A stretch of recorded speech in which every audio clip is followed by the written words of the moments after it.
Is the Lord.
Let us pray. Almighty God, your only Son, begotten from all ages, humbled himself as a child in Nazareth, and became subject to Mary and Joseph. Grant that we may learn from his example to embrace your will in all things, and holding fast to the dignity of all, serve our lowly brothers and sisters with open hands and gentle heart. We ask this through our Lord Jesus Christ, your Son, who lives and reigns with you in the unity of the Holy Spirit, God forever and ever.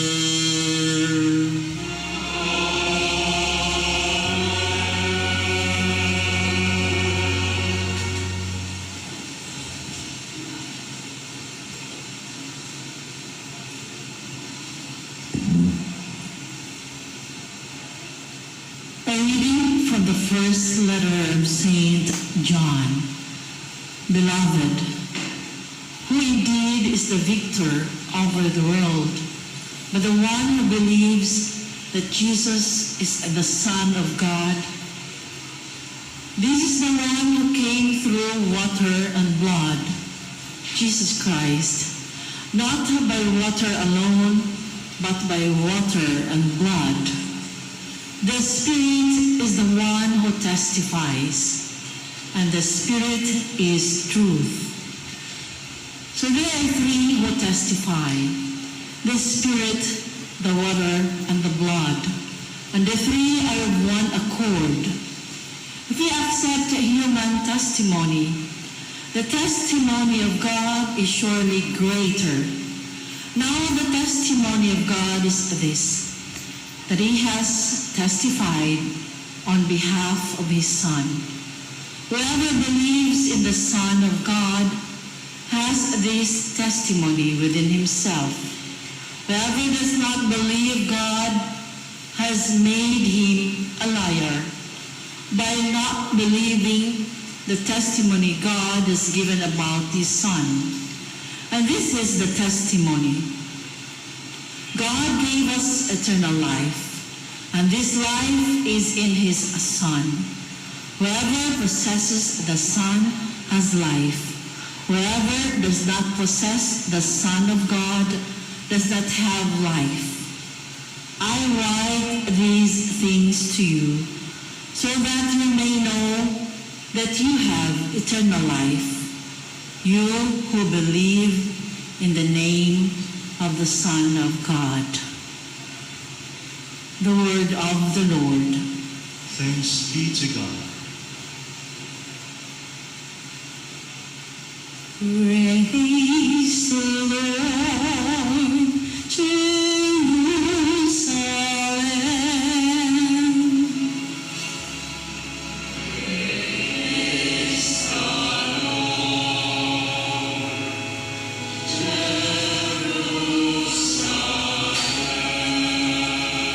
Glorify the Lord, Jerusalem.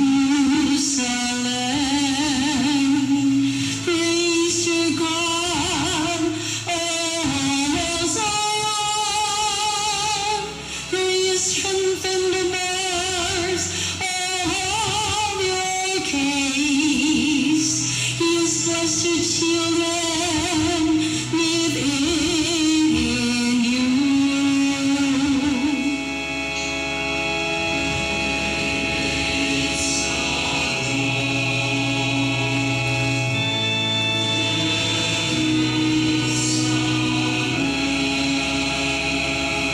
He has granted peace in your borders.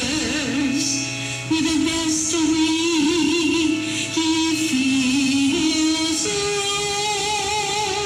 He sends forth the command to rule the earth. Swiftly runs his word.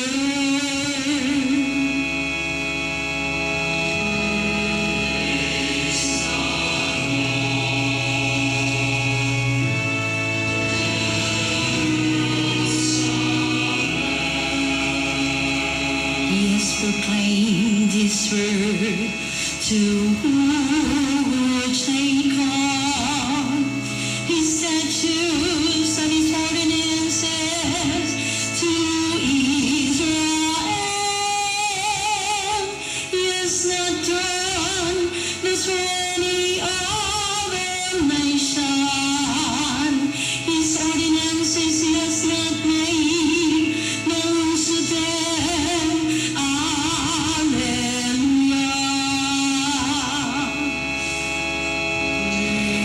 Praise the Lord. Jerusalem.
The Lord be with you. And with your spirit. A reading from the Holy Gospel according to Luke. Glory to you.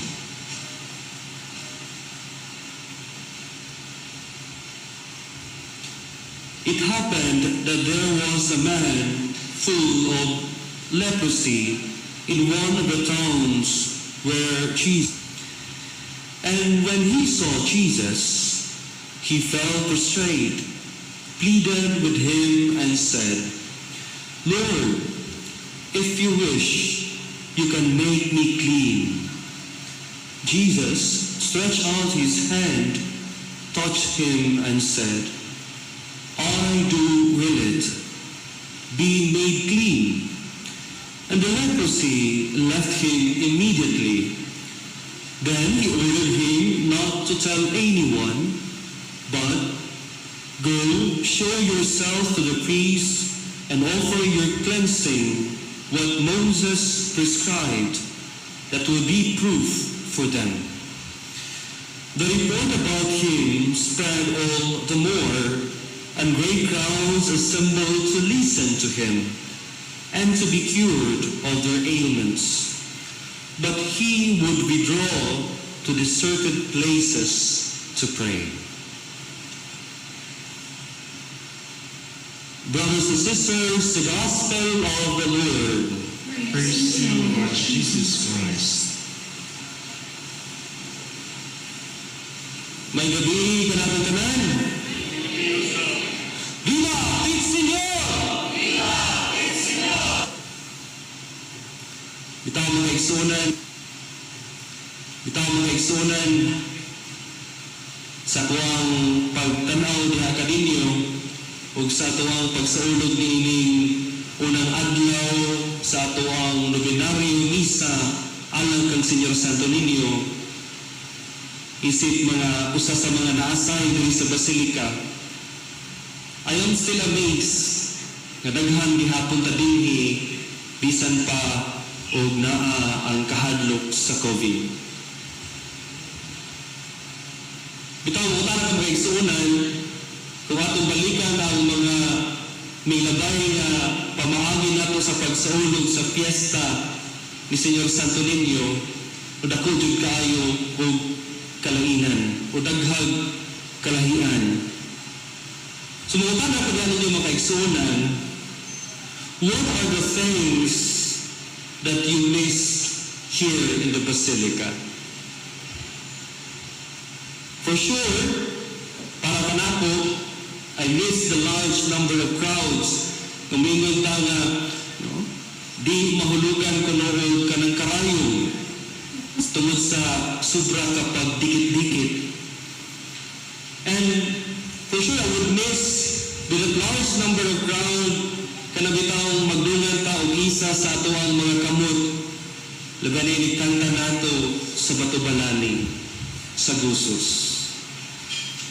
Ang uban siguro minangon sa higayon nga sa ato palang pagsunod, naana ang siko-siko, duso-duso tungod sa kadaghan sa tao. The difficulty of entering here at the Basilica, here at the Pilgrim Center, for sure, many of us have missed that moment. And for some, for our parents, we miss bringing our children here. No, ato silang pasulubon ng sinina ni Señor Santo Niño, atong kargahon diya sa atong abaga.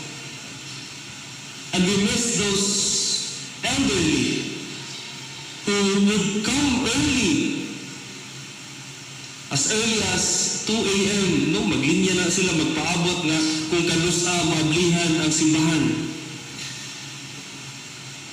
The other things that we miss, that we would miss, are those mga processions, solemn foot procession, fluvial procession, ug labaw ang uban katong sinulog cultural dances. Siguro para sa mga volunteers usab, they would miss kanabitang musaka sila diha sa among aula na yung among kananan diha sa taas o kanagaling magstay diha, kumot ka na kamig pagkaon. Mingawon siguro sila ito nga mga pagkaon kay karon pack meals naman. Siguro sa mga tao na nagtanaw ka nato ni tambong niyo ng Santos Camisa, for sure you have missed coming here And the only way that you could watch with us and to be with us is through online streaming together with our different media partners. All in all, no, aduna gali 65 kabuok Facebook institutions or pages na ning hook up ni ining ato ang live streaming. So ina nakadaghan. Kaganahan sila nga mapaabot ngadto sa kadaghanan ng ato ang nga di bitaw ta tantong mingawon pag-ayo sa ato ang pag-anhi sa balay sa balaang Senyor Santo Niño. Di ba ko'y labot na ang mga radio o mga TV, no? Na available punta sa ato ang Sky Cable. For sure, no, akong balikon, no? Mingaunta sa kanang dikit-dikit, nakagito'y nabalita gali kay kanang wala mo kabalo na kanang inyong tupadron basin ugma asawa na ninyo. Nakagito'y na viral, di ba? No? Iya, sige silang singit-singit doha nga. Senyor sa mga single kini, sa mga malaluyag kini. Mo nagkasinabot ang duha. Nabalitaan, no? Na-post sa Facebook, na-post nga nagkadayon sila. Kisa pa nagkadayon din hindi? Isa ang kamot. Siguro mo ba, minawon ni atong mga pari nga hugyaw kaayo. Kung baan galito pag-anhin ako kay, or sa kining nga misa kay kining kani ba yung last mass, no? Mura ni siya o last full show, no? Kung baan ta kay mga hugyaw ba itong mga niyaging tuig na pasensya kay magantos mo na ko kaya ako'y na-assign sunod sa siyang kaadlaw. Nang mingaw sakto yun, ako rin usapang gani. Bitaw mga brothers and sisters, probably we have missed so many things. We may have been missing a lot of things. But I hope you have also missed God. You miss Him in a way how you encountered God's presence sa mga tao na muanhi ka na bitaw, tanaw niyo sa kadaghan sa tao, malimbaw tayo ng balahibo. That feeling of goosebumps. You know, my brothers and sisters, it is by missing that we realize how much we need Him more.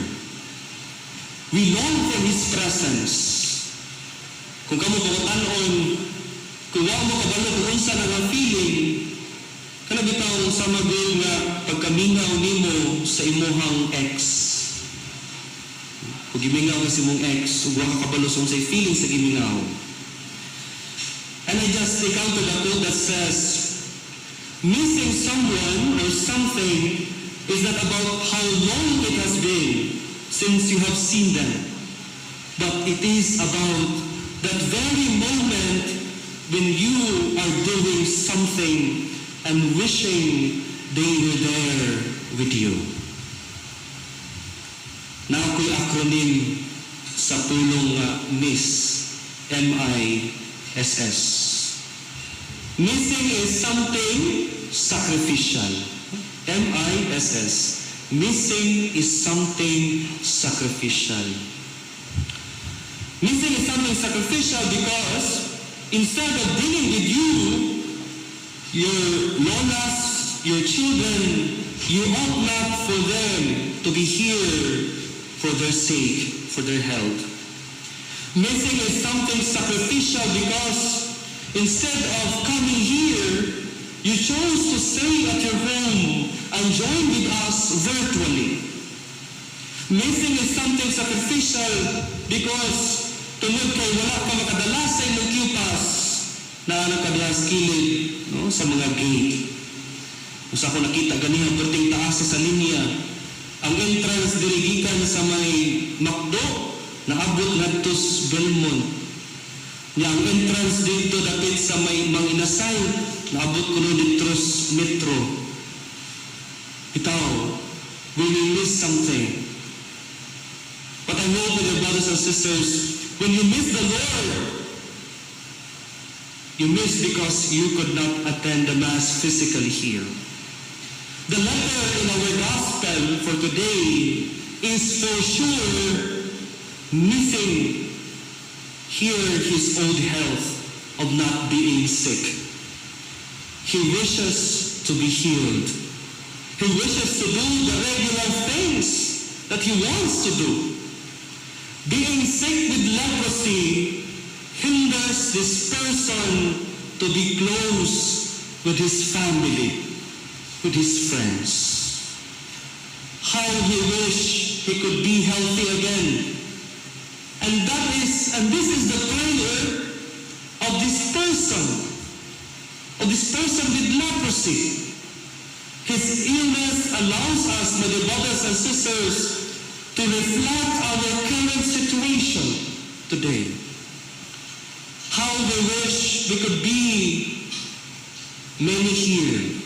How we wish we could bring our children with us. How we wish we could do the usual things that we do every fiesta. But despite that, my dear brothers and sisters, I would like you to take note of something from our gospel. Take note of what that person did to his prayer. Wa siya mamugos. Wa siya mamugos sama sa atong pagpamugos sa pagsulod dinhi. Bitaw, unsa yung gisulti? Lord, if you wish, you can make me clean. And he entrusted that prayer to Jesus, to our dear Senior Santo Niño. And so the challenge for us and the message for us, my dear brothers and sisters, is let us entrust to the Lord the things that we miss and make it as a sacrifice, your offering to the Lord.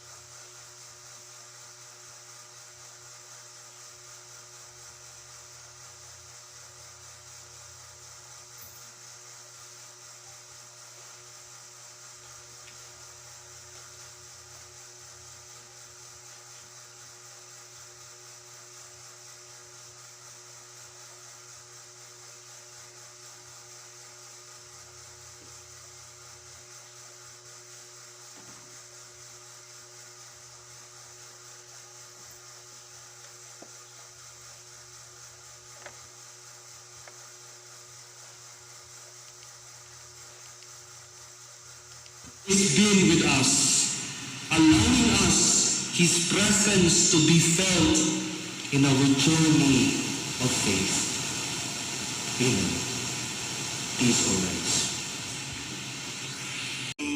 For universal peace and brotherhood among all men and women, enlighten the unbelievers and the heathens, so that they will believe you as their true God. Restore the faith of those who have wandered away from you. Bring them back to your fold with repentance in their hearts. Grant also to faithful departed in purgatory the remission of all their sins, so that they will rest in peace forever.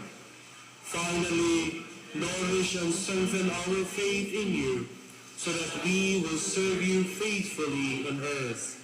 Amen. Prayer to Saint Michael the Archangel. Saint Michael the Archangel, defend us in battle. Be our protection against the wickedness and snares of the devil. May God rebuke him, we humbly pray. O Prince of the heavenly hosts, by the power of God, cast into hell Satan and all the evil spirits roaming around the world, seeking the ruin of souls. Amen. Mary, Queen of Angels, Pray for us. holy angels in heaven, Pray for us.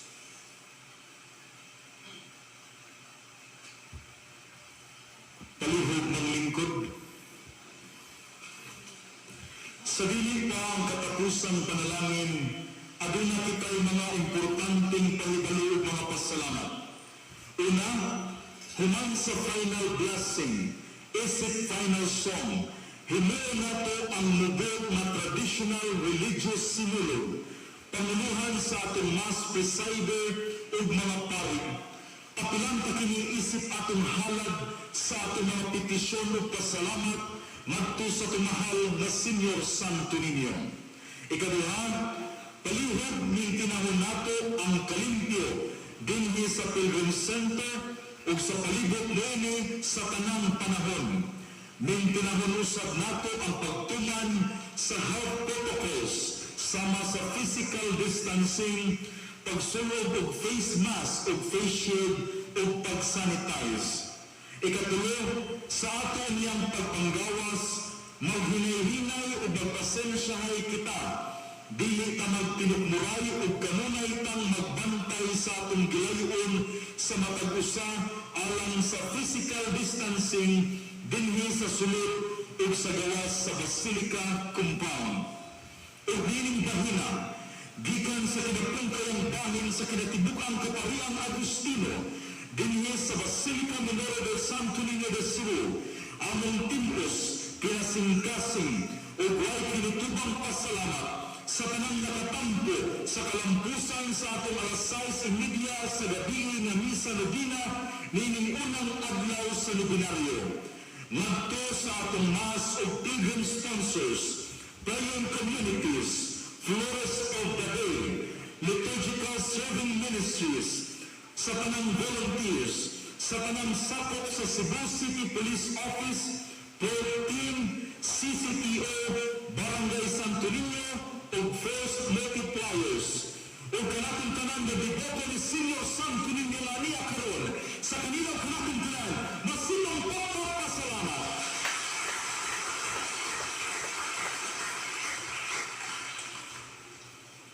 Ug ngadto sa Tomas Presider ug Homilist, siya mao ang director sa Basilica Menor del Santo Niño de Cebu Media Center, si Reverend Father Genesis P. Labana, OSA, lain masipang pagkakahalipay. Ug labaw sa tanan, sa atong di masibunggan nining Santos na Eucharistia, ang balang Batang Jesus si Senior Santo Niño, ato siyang daigwa sa pinakamasipang papa. Viva el Señor! Viva Senior Santo Niño! Viva el Señor! Lain na masipang papa ang Senior Santo Niño! Daghang salamat o kalihog manindog ang tanan alang sa katapusang panalangin. Blessing of religious articles, let us pray. God, by His word, all things are made holy. Pour out your blessing on these religious articles and symbols of devotion and faith, and grant that anyone who uses them in accordance with your will and your law, and with a spirit of thanksgiving, may experience your power, health, and body, and protection in soul, as they invoke your most holy name, through Christ our Lord. Amen. The Lord be with you. And with your spirit. And may Almighty God bless you, the Father, and the Son, and the Holy Spirit. Amen. The Mass has been offered. Go in peace. Thanks be to God. Viva Señor Santo Niño! Viva Señor Santo Niño! Viva el Señor! Viva el Señor! Viva